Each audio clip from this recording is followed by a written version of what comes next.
لا حول ولا قوة إلا بالله العلي العظيم. أعوذ بالله من الشيطان اللعين الرجيم. بسم الله الرحمن الرحيم.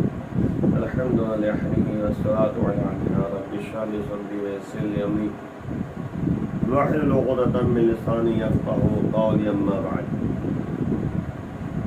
فقد قال علي عليه السلام لا ترى الجاهل إما مفردا أو مفردا. مولا فرما رہے ہیں کہ جاہل ہمیشہ افراط و تفریط کا شکار رہتا ہے، یا حد سے آگے بڑھ جاتا ہے یا پیچھے ہی رہ جاتا ہے، اسے حد کا اندازہ ہی نہیں ہوتا. لا ترى جاہلا یعنی تم جو ہے جاہل کو نہیں دیکھو گے، اما مفرطا او مفرطا، یا وہ مفرط ہوگا یا مفرط ہوگا، یا افراد کرے گا یا تفریط کرے گا. دو ہی راستے اس کے پاس ہیں. درمیانی راستہ وہ سمجھ میں نہیں آتا حد کیا ہے. آپ غور کریں کہ علی کے سلسلے میں جوہلا بہت پائے گئے. اب آپ دیکھیے علی کے سلسلے میں ایک گروہ پیدا ہوا، اس نے کہا کہ علی خدا ہے. علی کے بارے میں ایک گروہ پیدا ہوا، نعوذ باللہ کہا کہ انک کفرت فاستغفر. خوارج نے جو ہے نعوذ باللہ علی کو کفر کی نسبت دی علی کی طرف، اور نصیری نے جو ہے علی کو خدا مانا. دونوں جاہل ہیں، دونوں غلط ہیں. وہی مولا کہہ رہے ہیں کہ لا ترى الجاہل اما مفرطا او مفرطا. جاہل کو تم نہیں دیکھو، یا تو افراد کرتا ہے یا تو تفریط کرتا ہے. درمیان راستہ اس کے پاس ہے ہی نہیں. اللہ نے انہی دونوں عقیدے کو باطل کرنے کے لیے خانہ کعبہ میں ولادت اور مسجد کوفہ میں شہادت ضربت. جب ولادت ہوئی ہے تو منظر عام پہ سب نے دیکھا کہ خانہ کعبہ میں علی کی ولادت ہوئی ہے. اللہ نے جواب دیا کہ جو پیدا ہوتا ہے وہ خدا نہیں ہوتا، جو پیدا ہوتا ہے وہ خدا نہیں ہوتا. مسجد کوفہ میں جو ہے ضربت لگی علی کو. دنیا والے نے جان لیا کہ جو سجدہ کرتا ہے سجدے کی حالت میں ضربت لگی ہے، جو سجدہ کرتا ہے وہ کافر نہیں ہو سکتا. اور کی پروپیگنڈا الگ چیز ہے. مسائل کو سمجھنے کی ضرورت ہے. تو جاہل دو طرح کا ہوتا ہے، یا تو افراد کرتا ہے یا تو تفریط کرتا ہے.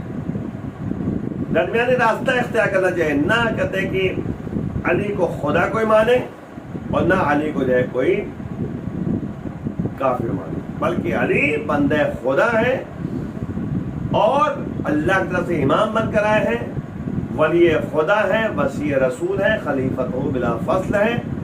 اور سب سے بڑی بات یہ ہے کہ ان کے اندر اللہ نے جو ہے صلاحیتیں پیدا کی، اور وہ علی جو معجز نما ہے، معجزہ ان کے پاس ہے. تو یہ عقیدہ اپنے پاس رکھنا چاہیے. یہی جو ہے مولا بتانا چاہ رہے ہیں کہ نہ افراد کرو نہ تفریط کرو. ہمارے پاس اگر پیسہ ہے، زیادہ خرچ کریں گے اسراف ہے، اس کو اللہ منع کرتا ہے. کنجوسی کریں گے تو یہ بھی مناسب نہیں ہے، یہ منع کیا گیا. تو کنجوسی کرنا یہ ہے تفریط، اور اسراف کرنا یہ ہے افراط. اب مومن جو ہوتا ہے وہ درمیانی راستہ اختیار کرتا ہے، عقل مند جو ہوتا ہے وہ درمیانی راستہ اختیار کرتا ہے. درمیانی مطلب کیا ہوا؟ نہ افراط کرے نہ تفریط کرے، قناعت پسندی کرے. نہ بہت ہی ہے کہ جو ہے خرچالو بن جائے انسان، اور نہ ہی جو ہے انسان جو ہے کنجوس اور بخیل بن جائے.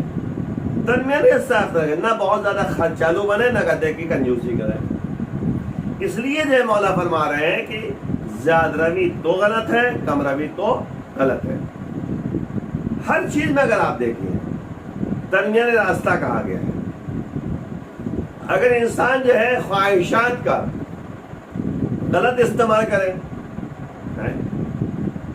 تو یاد رکھیے گا کہ اگر اپنی طاقت کا غلط استعمال کریں تو اس کو تحور کہتے ہیں. میر انیس نے خور کے بارے میں کہا کہ یہ تحور تھا ان کے پاس، جو غلط طاقت کا غلط استعمال تھا، اور اگر انسان اپنی طاقت کا استعمال نہ کرے تو اس کو بزدلی کہا جاتا ہے، بزدل ہے۔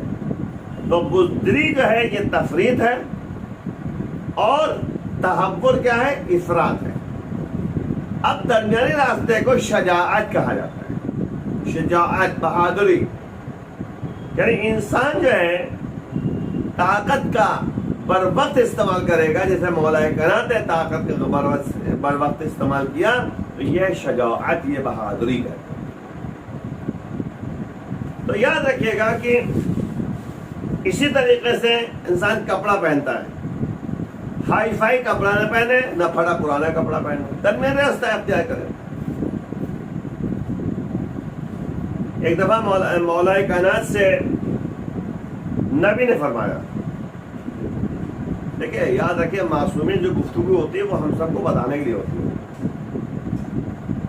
مولا کائنات سے کہا کہ جاؤ یہ 12 درہم پکڑیے اور ہمارے لیے ایک کپڑا لے آئیے، ایک لباس لے آئیے۔ مولا کائنات گئے، 12 درہم میں ایک کپڑا خرید لائے۔ نبی نے دیکھا، کہا یا علی اگر ہو سکے اس کو واپس کرائیے۔ مولا کائنات گئے، واپس کر کے پیسہ لے آئے۔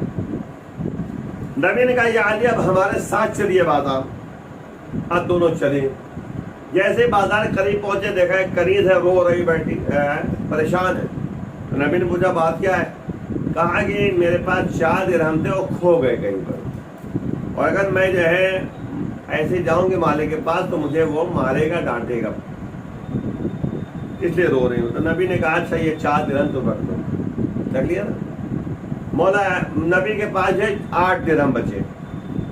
اب نبی پہنچے بازار، 4 درہم کا ایک لباس خریدا، واپس پلٹے۔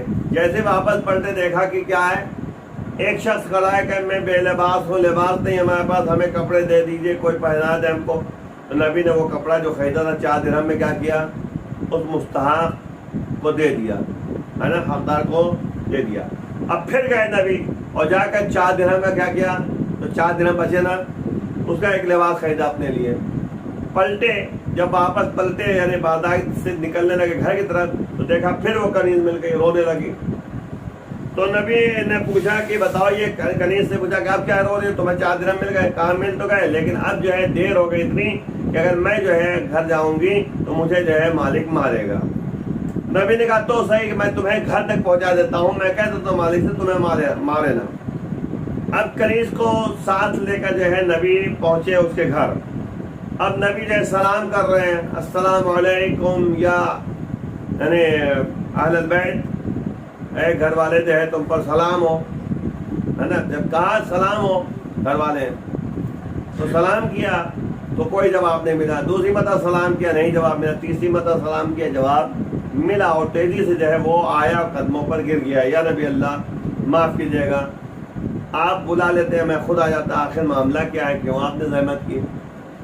نبی نے کہا پہلے بتاؤ سلام کا جواب تم نے دیر میں کیوں دیا؟ کہا یا نبی اللہ جب آپ کی آواز میرے گھر میں گونج رہی تھی تو رحمت و برکتیں نازل ہو رہی تھی، میں نہیں چاہتا تھا کہ اس میں کمی ہو جائے، لیکن جواب واجب تھا، اس لیے میں قدموں پہ گر رہا ہوں اور معافی مانگ رہا ہوں، اور جواب میں نے آپ کو دیا۔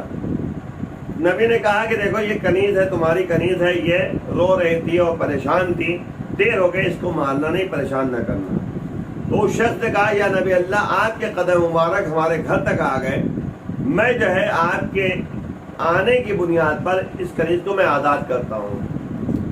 اب کنیز کو آزادی مل گئی، خدا حافظ کہہ کر نبی واپس پلٹے، گھر کی طرف آ رہے تھے، کہا یا علی اگر میں 12 درہم کا کپڑا پہن لیتا تو میرے پاس صرف لباس ہوتا، لیکن اب دیکھیے ہم نے جو ہے میرے پاس لباس بھی ہے، بے لباس کو لباس مل گیا، کنیز کو آزادی مل گئی، یعنی یہی 12 درہم میں جو ہے 3 کام ہو گئے۔ تو یاد رکھیں عزیزو، اس عمل کے ذریعے، اس کردار کے ذریعے، اس یعنی فعل کے ذریعے، اس سیرت کے ذریعے ہمارے پاس جو باتیں آتی ہیں وہ یہی ہے کہ قناعت پسندی، درمیانی راستہ، نہ ہائی فائی، اور اسی لیے متقی پرہیزگار کی صفت جو مولا نے خطبہ متقین بیان کیا ہے اس میں یہی کہا ملبسہم الاختصار، ان کا لباس جو ہے درمیانی ہوتا ہے، آئیے مل کے بارگاہ امام دعا کرتے ہیں، پروردگار امام کے آمد و میں شمار فرما، امام کے دور میں تعجیل فرما۔